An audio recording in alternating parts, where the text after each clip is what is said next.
ప్రభుత్వ భూమిపై ఎవరికీ హక్కు లేదని, వక్ఫ్ ఇస్లాంలో భాగం కాదని సుప్రీంకోర్టులో సంచలన వాదనలు జరిగాయి. వక్ఫ్ అనేది దాతృత్వం తప్ప మరొకటి కాదని, అది ఇస్లాంలో ముఖ్యమైన భాగం కాదని కేంద్ర ప్రభుత్వం బుధవారం సుప్రీంకోర్టుకు తెలిపింది. వక్ఫ్ బోర్డులు లౌకిక విధులను మాత్రమే నిర్వహిస్తాయని చెప్పింది. వక్ఫ్ చట్టాన్ని సవాల్ చేస్తూ దాఖలైన పిటిషన్లపై ప్రధాన న్యాయమూర్తి justice BR Gavai, justice Augustine George Masih ధర్మాసనం విచారణ చేపట్టగా కేంద్రం తరఫున సొలిసిటర్ జనరల్ తుషార్ మెహతా వాదనలు వినిపించారు. వక్ఫ్ అనేది ఇస్లామిక్ భావన. కాని అది ఇస్లాంలో ముఖ్యమైన భాగం కాదు. వక్ఫ్ అనేది దాతృత్వం తప్ప మరొకటి కాదు. దానధర్మాలు ప్రతి మతంలో భాగం. హిందువులకు దానధర్మాలనే వ్యవస్థుంది. సిక్కులు కూడా దానిని కలిగి ఉన్నారు. ప్రభుత్వ భూమిపై ఎవరికీ హక్కులేదు. ప్రభుత్వానికి చెందిన ఆస్తిని వక్ఫ్గా ప్రకటిస్తే ప్రభుత్వం ఆస్తిని కాపాడుకోగలదని సుప్రీంకోర్టు తీర్పు చెబుతోందని తుషార్ మెహతా వ్యాఖ్యానించారు.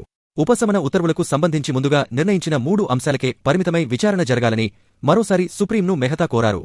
బ్రిటిష్, వరుస భారత ప్రభుత్వాలు పరిష్కరించలేని సమస్యలను తాజా వక్ఫ్ చట్ట సవరణలు పరిష్కరించాయని తెలిపారు. 1923 నుంచి ఉన్న ముప్పును మేం నిర్మూలిస్తున్నాం. ప్రతి వాటాదారుడి వాదనలు విన్నాం. కొంతమంది పిటిషనర్లు మొత్తం ముస్లిం సమాజానికి ప్రాతినిధ్యం వహిస్తున్నామని చెప్పుకోలేరు. మాకు 96 లక్షల ప్రాతినిధ్యాలు వచ్చాయి.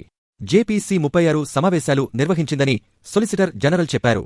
అయితే కేంద్ర ప్రభుత్వం తీసుకొచ్చిన వక్ఫ్ సవరణ చట్టం 2025పై మధ్యంతర ఉపశమన ఉత్తర్వులు జారీ చేయాలంటే అందుకు బలమైన కారణాలను చూపాలని సుప్రీంకోర్టు మంగళవారం స్పష్టం చేసింది.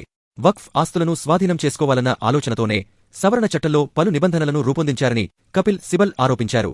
చట్టంలోని వివిధ సెక్షన్లపై అభ్యంతరాలను వ్యక్తం చేస్తూ అభిషేక్ మను సింఘ్వితో పాటు వాదనలు వినిపించారు.